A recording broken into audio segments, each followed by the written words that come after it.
Whether you're in business, trying to attract someone you like, or just trying to make new friends, we all live in a world where first impressions and social intelligence matters. So today, I'm going to cover one of my favorite books, How to Talk to Anyone by Leo Lowndes. There's 92 little tricks in here, but I'm just going to cover the first 31. But if this video reaches 200 likes, I'll make a part 2. So let's begin. The first technique is to make sure you don't flash an immediate smile whenever you greet someone.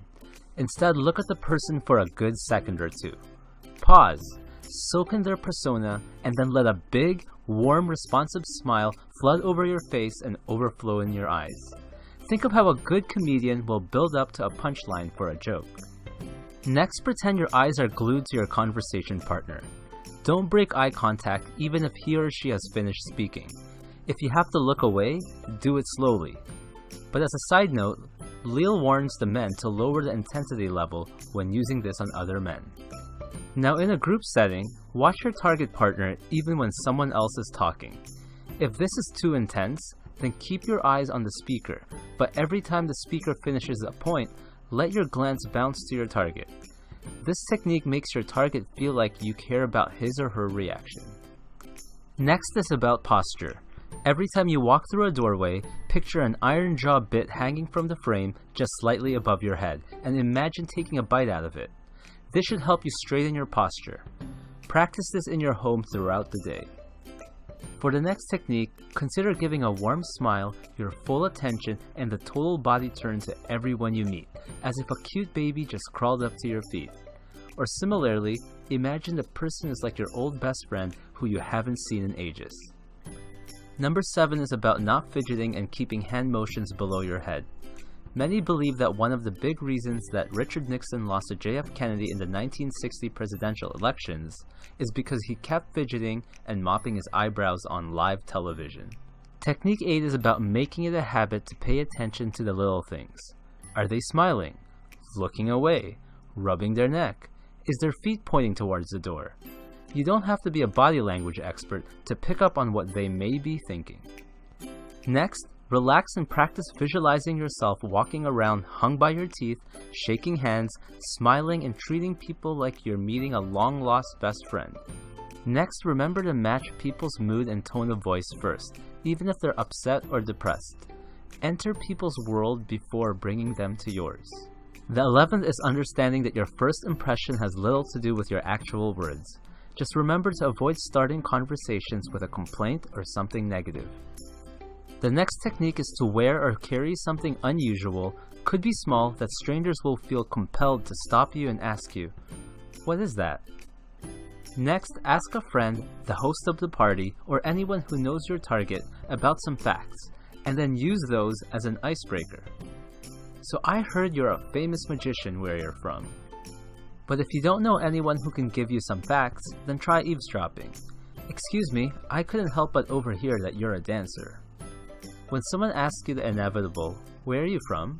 or "What do you do?" never give one-word answers and try to have it relate to the person you're talking to. Research some interesting facts on the internet. I'm an attorney from Toronto, a city with over 8,000 restaurants.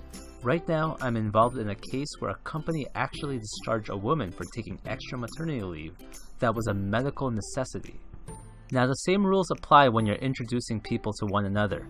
Just remember, if you're uncomfortable mentioning someone's job, then mention their hobby or some accomplishment. Next, when in conversation, pay attention to word clues that hint to your target's preferred topic. Then when possible, start talking about that topic. Some people might seem shy, quiet, or bored, but talk about a topic they like and they might not shut up. The next one was inspired by Brian Tracy. He says to picture a spotlight. In sales, if the spotlight is focusing on the product, it's not interesting to the prospect. But if the spotlight is focused on the prospect, they make the sale. So when it comes to people, let the conversation and spotlight be mainly focused on them. The next technique can help you never be left speechless again by simply repeating the last few words your conversation partner says and turning it into a question. This puts the ball back on their court. Guess what? I just started playing Pokemon Go. Pokemon Go? The word encore, which the audience sometimes shouts at the end of a good performance, means they want another one. So recall a good story someone in a group setting with you has told you, and then tell the group, tell them about the time you got struck by lightning and survived. This shines the spotlight on them by requesting a repeat performance. When first meeting someone, avoid any stories about yourself that would potentially be looked down upon. Later in the relationship, telling a new friend that you got caught stealing or have been married 3 times will probably be no big deal. Next, if you're ever afraid of going to some social event because you'll have nothing to say, then simply go watch or read about the latest news. The 24th is about never asking people the question, what do you do? Some people are just not proud of what they do for a living, like a tax collector. Instead ask, how do you spend most of your time? If they're workaholics, they'll happily tell you what they do anyways. But if someone asks you what you do, ask yourself how your profession can help this person's life.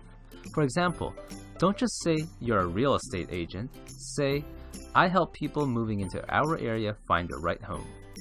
Next, get a thesaurus. Look up common words that you use every day and start finding permanent replacements. For example, many women have been called pretty, beautiful, cute, or hot enough times in their lives. Stand out and say something like, don't take this the wrong way, but you look ravishing. Next is killing the quick me too. Oftentimes, when we find something in common with someone, we often want to immediately say, me too. But Leo says to let the person keep talking and just keep asking questions while hinting you're knowledgeable about the topic for a while. When you finally do tell them, they might be shocked. Then you just flatter them by saying something like, I was just enjoying hearing you talk. I was afraid you'd stop me if I told you. This creates a much bigger impact. As much as possible, incorporate the word you in your sentences. Instead of asking, where's the closest restaurant? Ask, can you tell me where's the closest restaurant?